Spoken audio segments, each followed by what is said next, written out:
Dear student, video lecture for diploma civil engineering की इस series में आज हम लिमिट स्टेट मेथड से कॉलम डिज़ाइन का तीसरा लेक्चर देखेंगे।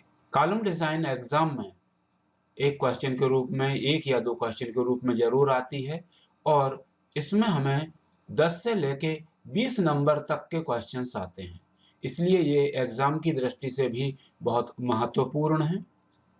पहले दो लेक्चर में हमने देखा था कि कॉलम क्या होता है, कॉलम पे किस तरह के लोड आते हैं, कॉलम में कौन कौन सा रेनफोर्समेंट डाला जाता है, लॉन्जिट्यूडनल रेनफोर्समेंट का क्या फंक्शन होता है, ट्रांसवर्स रेनफोर्समेंट का क्या फंक्शन होता है। साथ ही साथ हमने देखा कि कॉलम दो प्रकार के होते हैं, शॉर्ट कॉलम और लॉन्ग कॉलम। शॉर्ट कॉलम वो होते हैं जिनमें सिलेंडरनेस रेशो यानी L/D, इफेक्टिव लेंथ और लीस्ट लेटरल डायमेंशन का रेशो 12 या 12 से कम होता है। हमने इसके साथ ही साथ IS कोड में क्या क्या प्रोविजन है कॉलम से डिजाइन के संबंध में, उन्हें भी काफ़ी डिटेल में देख लिया था। अब हमें इस पे आधारित न्यूमेरिकल क्वेश्चंस देखने हैं। एग्जाम में 3 तरह के क्वेश्चंस आते हैं। पहले क्वेश्चन वो होते हैं जिनमें हमें कॉलम की डायमेंशन, कंक्रीट की कैरेक्टरिस्टिक कंप्रेसिव स्ट्रेंथ, स्टील की कैरेक्टरिस्टिक स्ट्रेंथ दी हुई होती है और हमें उसकी लोड कैरिंग कैपेसिटी कैलकुलेट करनी होती है। दूसरे तरह के क्वेश्चंस वो आते हैं जिनमें हमें कॉलम की डायमेंशन, मटेरियल की प्रॉपर्टी दी हुई होती है, हमें area of steel, longitudinal steel calculate करना होता है और टाई या लिंक हमें डिज़ाइन करनी होती है। तीसरे तरह के क्वेश्चंस वो आते हैं जिनमें हमें कॉलम पे लगने वाला लोड दिया जाता है, मटेरियल की प्रॉपर्टी दी जाती है और हमें कॉलम की साइज, ग्रॉस एरिया निकालना होता है, एरिया ऑफ स्टील निकालना होता है, एरिया ऑफ लॉन्जिट्यूडनल स्टील और टाई डिज़ाइन करनी होती है। इस तरह से ये 3 प्रकार के क्वेश्चन हमें एग्जाम में आते हैं। हम तीनों तरह के क्वेश्चंस के एक एक एग्जाम्पल कर लेंगे। एक बात मैं विशेष रूप से ध्यान दिलाना चाहता हूँ, जहाँ क्वेश्चन में वर्किंग लोड या सर्विस लोड लिखा हुआ हो तो हमें उसे सीधे उपयोग नहीं करना है, हमें फैक्टर्ड लोड बना के उपयोग करना है और फैक्टर्ड लोड बनाने के लिए उसे हमें 1.5 जो कि हमारा लोड फैक्टर होता है उससे मल्टीप्लाई करना होगा। तो हम कुछ क्वेश्चंस करेंगे जिनसे हमें ये बात क्लियर हो जाए कि इस तरह के क्वेश्चंस कैसे करने हैं। ये हमारा पहला क्वेश्चन है। A concrete column is reinforced with 4 bar of 20 mm diameter.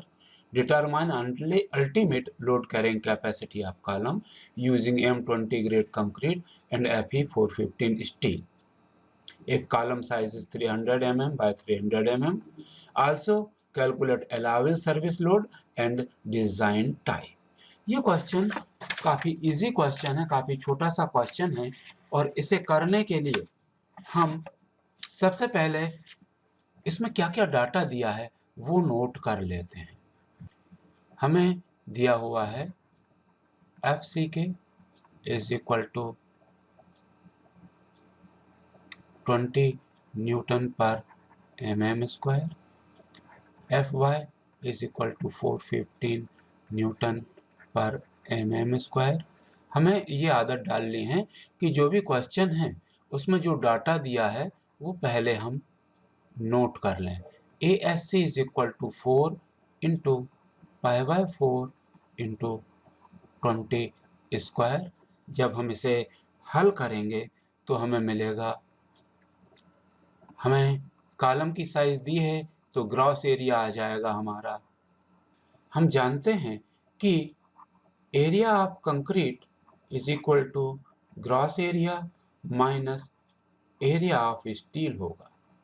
इसे हम कर लेते हैं, ये हमारा आ जाएगा 88,743.37 mm स्क्वायर। अब हमें लोड कॉलम की लोड कैरिंग कैपेसिटी निकालनी है। ये होगी 0.4 FCK AC plus 0.67 FYASC। Values put कर देते हैं। 0.4 into 20 into 88743.37 plus 0.67 into 415 into 1256.63 और इसे कैलकुलेट करते हैं तो आंसर हमारा होगा 1057355 न्यूटन और 1059.355 किलो न्यूटन। तो ये हमारा PU is equal to 1059.355 kilo newton answer आ जाएगा। ये हमारा पहला पार्ट हो गया। अब दूसरे पार्ट के लिए क्या हो गया हमारा, हमने अल्टीमेट लोड कैरिंग कैपेसिटी निकाल दी। अब हमसे पूछा गया है अलाउएबल सर्विस लोड। बड़ा सिंपल सा है। जब हम अल्टीमेट लोड कैरिंग कैपेसिटी या फैक्टर्ड लोड निकालते हैं तो 1.5 का मल्टीप्लिकेशन करते हैं, तो यहाँ पे हमें डिवीजन करना होगा। इससे हमारे पास इसका आंसर आ जाएगा। इसे हम कैलकुलेट करेंगे तो हमें ये मिलेगा 706.2, ये हमें मिलेगा 706.24 किलो न्यूटन। तो ये हमारा अलाउएबल लोड W हो जाएगा। अब हमें टाई डिज़ाइन करनी है, तो टाई डिज़ाइन करने के लिए दो हिस्से में की जाती है। पहला टाइज, इसके लिए हम दो चीज़ें करते हैं। पहला 1/4 डाया ऑफ लॉन्जिट्यूडनल बार, यानी 1/4 into 20 is equal to 5 mm। दूसरा मिनिमम 5 mm। तो हम 5 मिलीमीटर या उससे ज़्यादा के बार यूज़ कर सकते हैं। हम लिखेंगे यूज़ 6 mm। 6 mm डाया बार ही हमें मार्केट में अवेलेबल होते हैं, इसलिए मैंने 6 mm लिख लिया। अब जो दूसरा हिस्सा होगा वो होगा स्पेसिंग या पिच। इसके लिए तीन चीज़ों का उपयोग करना होगा हमें। पहली चीज़ लीस्ट लेटरल डायमेंशन, जो कि हमारी होगी 300 mm। दूसरा 16 इंटू डाया ऑफ बार, जो कि हमारा 16 into 20 is equal to 320 mm हो जाएगा। तीसरा 300 mm। इनमें से जो सबसे कम होगा वो हम उपयोग कर लेंगे। तो इन तीनों में जो मिनिमम है, इन तीनों में से जो मिनिमम है उसको हम ले लेते हैं। तो हम कहेंगे स्पेसिंग 300 mm। हम 300 mm से कम स्पेसिंग यूज़ कर सकते हैं, लेकिन इससे ज़्यादा स्पेसिंग हमें यूज़ नहीं करनी है। तो इस तरह से ये हमारा क्वेश्चन हो गया। काफ़ी इजी क्वेश्चन था, काफ़ी कम टाइम में कंप्लीट हो गया। ओके, अब हम नेक्स्ट क्वेश्चन पे आते हैं। नेक्स्ट क्वेश्चन है design A column with size 400 mm by 500 mm, carries factored load 3000 kilonewton. Column is short and having minimum eccentricity. Design the column. The material is grade M30 and reinforcement FE 415। हम अपने करने के तरीके के हिसाब से सबसे पहले हम प्रॉपर्टीज लिख लेते हैं। FCK is equal to 30 newton per mm square, Fy is equal to 415 newton per mm square. ठीक है, कॉलम शॉर्ट कॉलम है इसलिए इसके बारे में चिंता करने की जरूरत नहीं है। यहाँ पे लिखा है फैक्टर्ड एक्सियल लोड, इसलिए हमें इसमें कोई चेंज करने की जरूरत नहीं है। हम इसे ज्यों के त्यों उपयोग करेंगे, इसे मॉडिफाई करके 1.5 का मल्टीप्लिकेशन करने की जरूरत नहीं है। कॉलम का ग्रॉस एरिया कितना हो जाएगा? AG या gross area of column is equal to 400 into 500 mm। ठीक है, ये डाटा हमें दिया है, इसके बेस पे हमें कॉलम को डिजाइन करना है। हमारे पास फार्मूला है PU is equal to 0.4 AC FCK plus 0.67 ASC FY। अगर हम AC को लिखना चाहें तो AC is equal to gross area minus ASC हो जाएगा। हम लिख सकते हैं PU is equal to 0.4 AG minus ASC FCK plus 0.67 ASC FY। सारे वैल्यूज हम इसमें लिख देते हैं। PU हमारा है इंटू 10⁻³ किलो न्यूटन से न्यूटन में बदल दिया। 0.4 AG हमारा ASC, FY हमारा 30 प्लस 0.67 ASC इंटू 415।